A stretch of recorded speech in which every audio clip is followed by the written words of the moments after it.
Oh no, no, no. Oh no, no, no, no. Oh, oh, oh, oh, oh. Da da da da, ba ba da da da. Oh.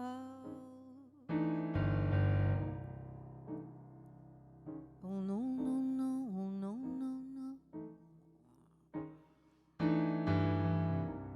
Where are those happy days? They seem so hard to find. I try to reach for you, but you have closed your mind. Whatever happened to our love? I wish I understood. Used to be so nice, it used to be so good. When you're near me, darling, can't you hear me? I said, SOS. The love you gave me, and nothing else could save me. I said, SOS, SOS. I said,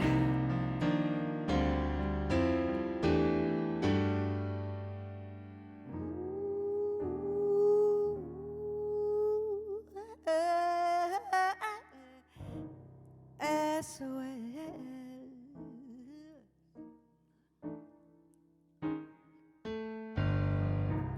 You seem so far away, though you were standing near. You made me feel alive, but something really died inside. I fear I really try to make it out. I wish I understood. Used to be so nice, it used to be so good. When you're near me, darling, can't you hear me? I said, SOS. The love you gave me, and nothing else could save me. I said, SOS, SOS. It's always when you're gone. How can I even try to go on? When you're gone, though I try, how can I carry on? When you're gone, ooh, you're gone. Though I try, how can I carry on? Oh, oh, oh, oh, no, no, no. Oh, no, no, no. Yeah.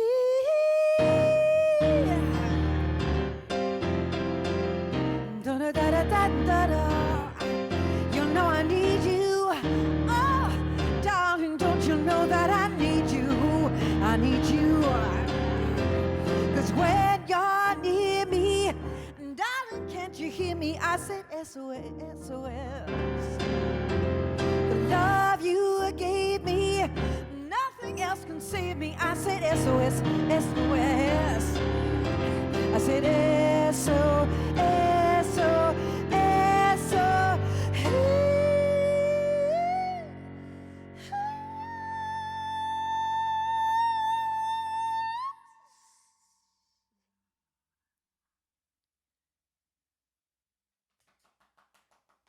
My dogs actually woke up. My dogs woke up. They woke up. Matt, they woke up. A very, what the fuck? She's in a whole 1970s thing going on here. Woo! We're kicking it off with ABBA. You know what this show's going to be about. You know what it must be about. Oh, yeah. I mean, look, you know that everything about me is 70s today. I think this is my new look. I fucking love the 70s. You know that. It's always painful when you realize you've actually been through it. This is your second time round. It hurts. Anyway, moving on. Anywho, I just watched the Eurovision Song Contest last night. I got to tell you, there are two things I need to share with you because this will turn into an ABBA fantastic, total camp fantastic thing. But I just want to celebrate what I believe were the halcyon days. And they weren't that far. Come over, guys. Come over, sit over here. It's the dogs, not Matt.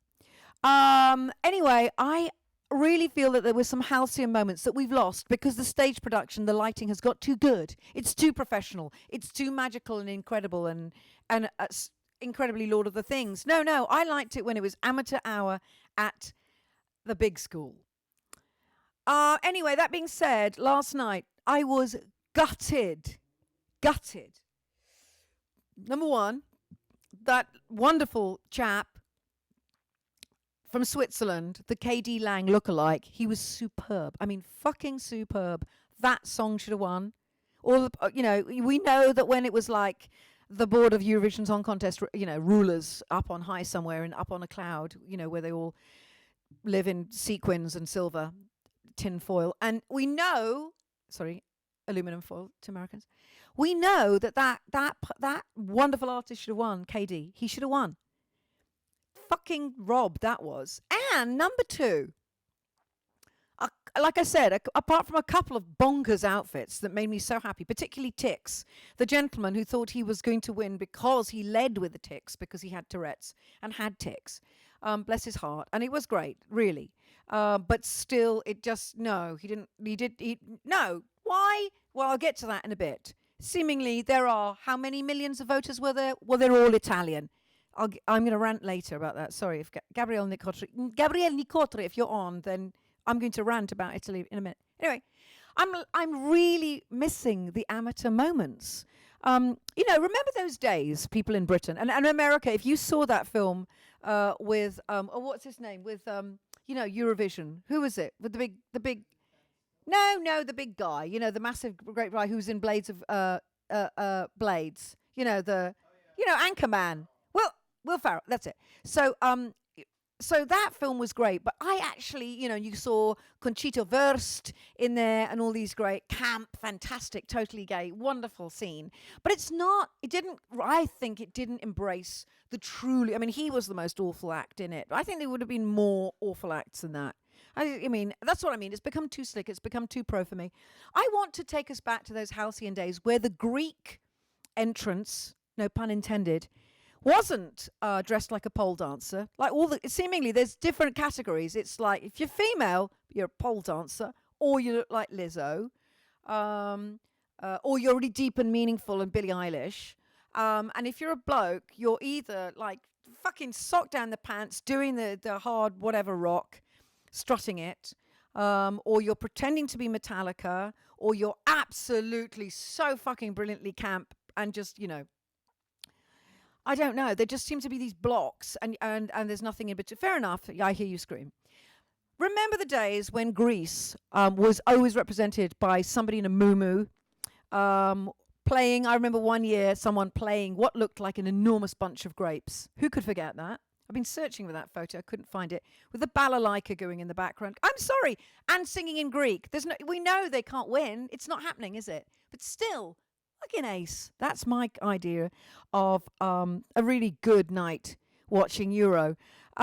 So the Germans couldn't help. There was a time the Germans couldn't help but dress up like they were all like fascistic Wagnerian heroes, complete with armor, breastplates, and Valkyrian headgear. Remember those days? They were fucking great.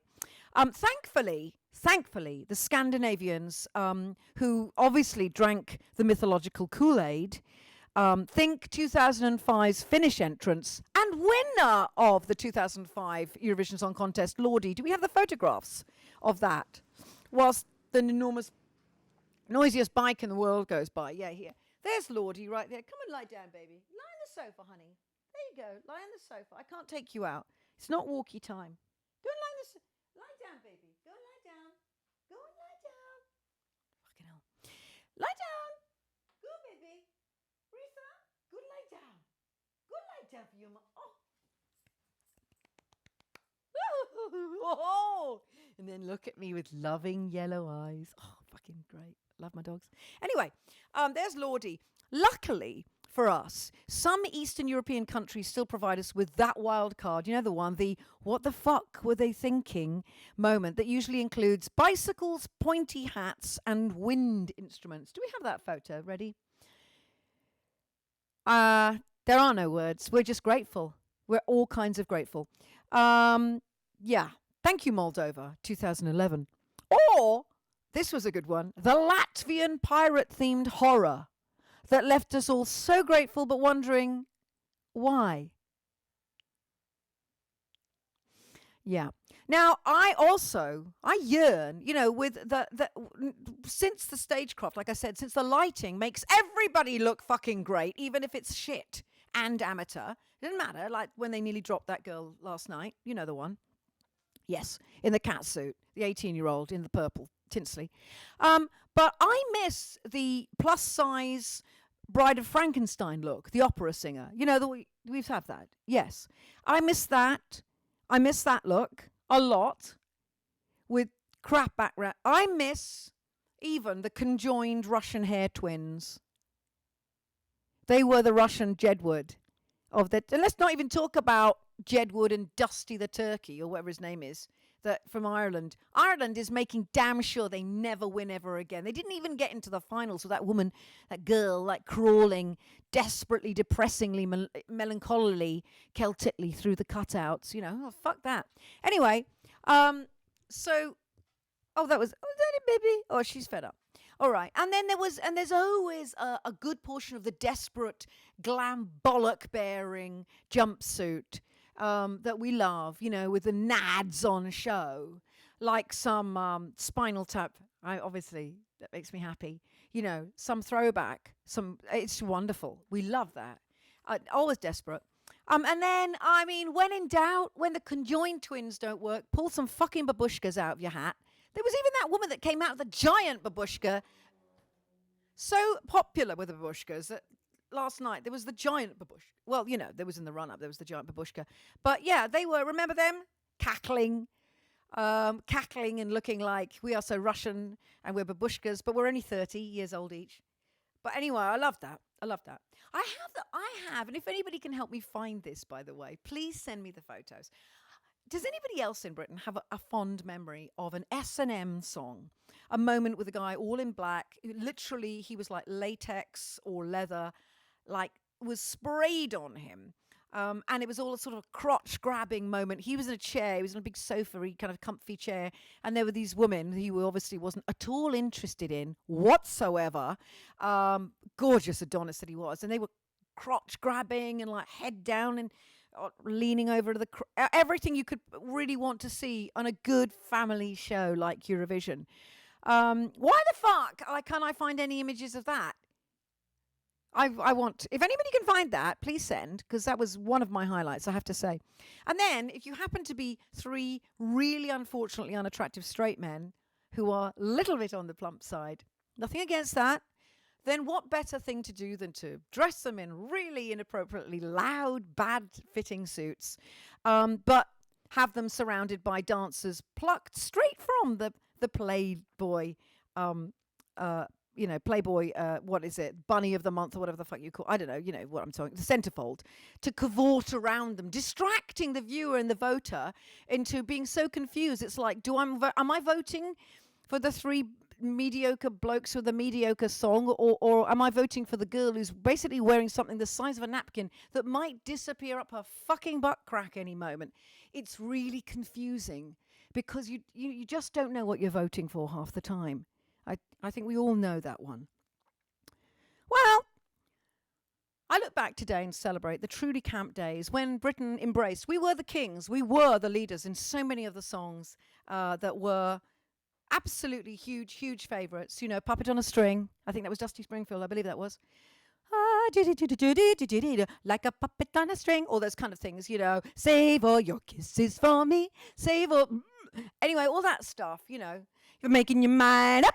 All that stuff. And that brings me to the fact that the Brits, we're so camp and we love it and we're so good at it, but we always like to have a costume. In the past anyway, there was something like, a flight attendant maybe, or, anything where the skirt and the trousers could be whipped away just when there was a key change, because that's, as we know, is a winning combo that we kept using until we realized that we weren't winning anymore. Now, speaking of not winning anymore, can any of us in Britain forget the first, until last night, the first time that Britain got the humiliating nil point? I do.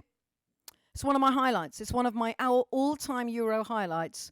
It was with a group called Gemini. When I say group, I mean duo. They're about as much a duo as, my dog and I are related. Don't tell her. But, they look so happy in this shot we have of them. He's almost out of his mind on some ketamine or something. He's so happy. That was before the performance, where, in fact, they did sing in a completely different key from the rest of the band and or the backing track. Because, as they said afterwards, they weren't getting any sound in their in-ears. It was tragic. It was tragic, but I can only thank them again and again and again. And thank them on behalf of all of us for possibly the most memorable musical train wreck any of us have had the sheer pleasure to endure. Trouser soaking, it was. But for me, and I think for the world, the true stars, we know this. We know who the true stars of Euro were. We know who the true quality that went forever, that will go forever, that will live with us all. Straight, gay, LGBTQ, who cares, everything and in between. ABBA. Yeah, come on. Yeah. I remember my father jumping around the dining room, the TV room, with young me cavorting because we actually had heard the song, the great song. It's true. And you knew it. You fucking knew it. And, it's an extraordinary thing, is the ABBA phenomenon. That's what I really want to talk about today and get to. And I started with SOS because there's a little bit of a tease there, because I did feel a little low. I did feel like I was sending out an SOS after I saw what happened. I'm going to get to that in a minute. At last night's Eurovision. Molto bene. But I'm just telling you that every time I go to Stockholm, every time I tour, I make a pilgrimage to the ABBA Museum. I got a few photographs ready to show you. Here I am by the ABBA Museum. Then you can see me standing in front of the cutouts of ABBA outside the ABBA Museum. And then you can see me as Agnetha in one of the cutouts. I can't find the one where Pedro was the other, the Orban lady. But you know what I'm saying. Where he was Annie Fried. But yeah, it was one of the funniest things in the world. One of the flipping funniest things in the world. I think Gabby at some point also got into there, and Benny or Bjorn. We all did it. It was just too fantastic for words. But I really wanted to find out more about and tell you more about, because I didn't know how they met and how it all started. And I just thought, two great musicians, the guys, suddenly they get the gals. What? It wasn't that at all. It turns out that all four of them were individually really remarkable musicians. So I just want to belabor this for a minute as I pour my love and attention, as we all do, on the great ABBA. So let me tell you a little bit about their about the reasons behind why, in the first place, they were wearing those atrocious clothes in 1974 when they won. It turns out that the reason they wore such garish stage costumes, unfortunate some would say, except of course I'd wear them right now, is because it saved a little money, I quote, on their tax bill. It turns out that the spangly flares, catsuits, I quote, and platform heels, this is from Benny, were considered naff even in the 1970s. And So they exploited the Swedish law, which meant that clothes were tax deductible if clothes, I go through this all the time, I tried my best, but I can wear them all to walk the dogs, were tax deductible if their owners could prove they were not used for daily wear. I mean, they were basically trying to prove that no lunatic on this planet, somebody unhinged, only an unhinged person would walk out on the street. And of course, then we all ended it. You know, I mean, the world has worn clothes like that. And if you look at the, you know, the cock rock guy there, you know, the bloke, he's wearing that stuff himself. He's got those boots on. It's like it's continued. Now it's part of the conversation. Anyway, armed with a song called Waterloo, the two young couples, they did put Swedish pop music on the map. And let me tell you, next door to the ABBA Museum at the Swedish, I am almost laughing, Rock and Roll Hall of Fame, where Leland and I saw, like, A, it's the size of a cupboard. B, there's like things like Sprig here, singing some Swedish version of I've Got a Lovely Bunch of Coconuts. I shit you not, that's actually the truth. I mean, it is unbelievably impoverished. And then you have ABBA, and it's like, well, fuck that, who needs anything else? This is, you know. But there've been many more since, it's fine, it's okay. But it did make me titter. So I just want to tell you how these people, their early days and how they met. On a Swedish country road, says Benny. So they were all child prodigies, according to this piece of information I've looked up and not bothered to really tell if it's true or no. It is. It's from their book. So Annie-Frid Lindstad, Frida, was born in 1945. Now this is the killer. To a German soldier. 1945. And Norwegian mum, but grew up with her grandmother in Sweden. Many children of German fathers fled Norway to escape bullying in the years after the war. Well, you know, shit, Sherlock. There you go. So that's it. So, but I hasn't made me change my mind about her. I still love her. Bjorn Ulvaeus, the future musician, begged his parents for an instrument. They bought him a guitar at 13 and he formed a folk outfit, the West Bay Singers. They won a talent contest and were discovered by their future manager, Agnetha Falskog. They were a working class family, had no piano, but a neighbor did. And one of the first things I did, I love this, I did was write a song, says Agnetha, using one finger.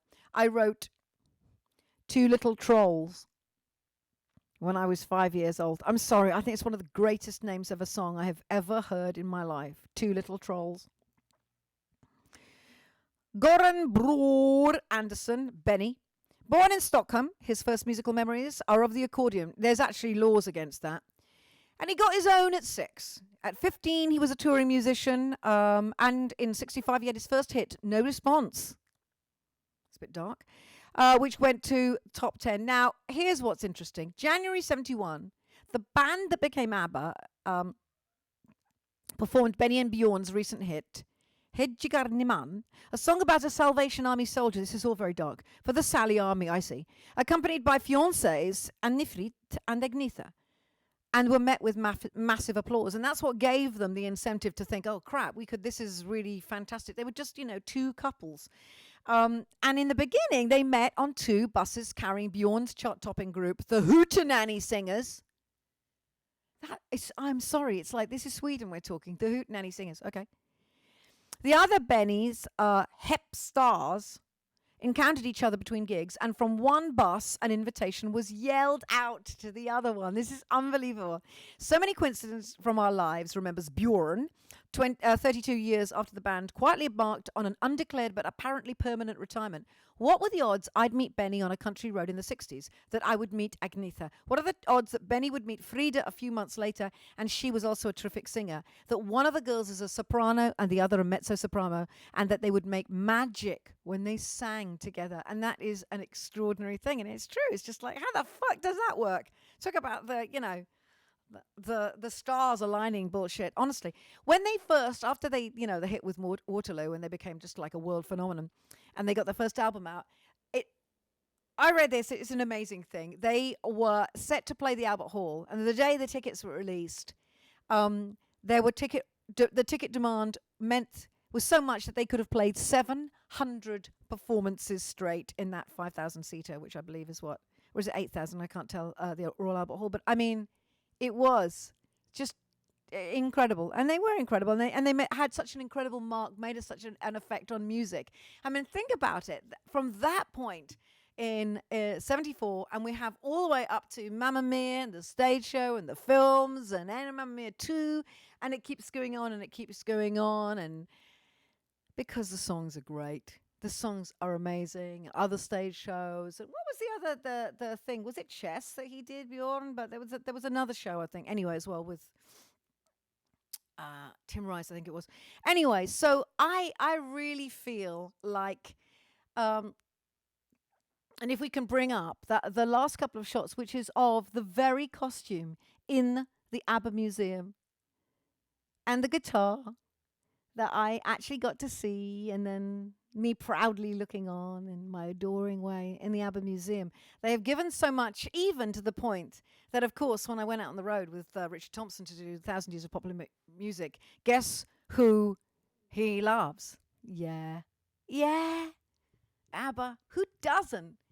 In their right mind, who doesn't understand their musicality and their brilliant songmanship and their hooks for years and their fucking great, atrocious clothes? So I would like to finish what has been, I know, pretty fast, except it's going to come in right on 30 minutes. God, I'm just like a fucking, I'm a machine, Matt. I'm a fucking machine. By saying, for fuck's sake, thank you so much to that incredible group. And I have prepared for you today the song that started it all. And I hope, I'm just going to refer very quickly because I did it just before we went on air. So I just want to get the, I want to get it right tempo wise.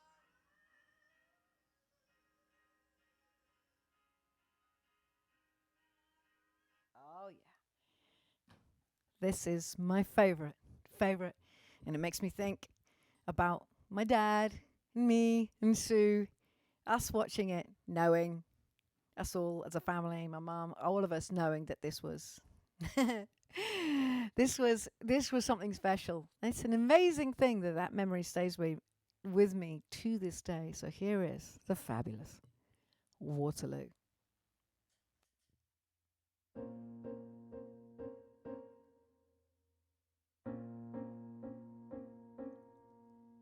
My, at Waterloo, Napoleon did surrender. Oh yeah, and I have met my destiny in quite a familiar way. The history book on the shelf is always repeating itself.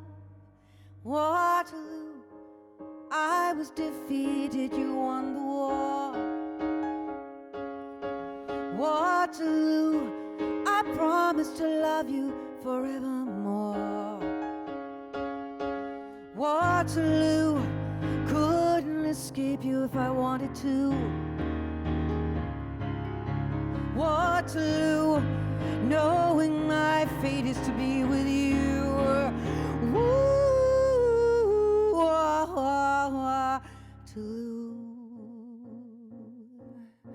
my, I tried to hold you back, but you were stronger. Oh yeah, and now it seems my only chance is giving up the fight. But how could I ever refuse? It seems like I win when I lose. In Waterloo, I was defeated, you won the war. Waterloo, knowing I love you forevermore. I say Waterloo, couldn't escape you if I wanted to. I say Waterloo, knowing my fate is to be with you. Waterloo.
Waterloo, I was defeated, you on the wall. Waterloo, now I love you for more. Waterloo,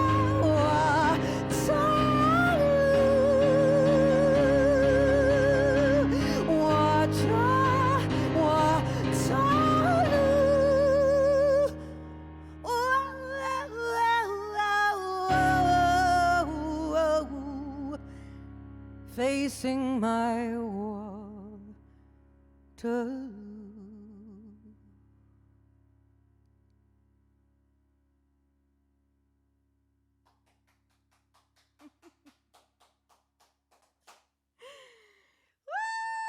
Woo! Thank you. Thank you so much.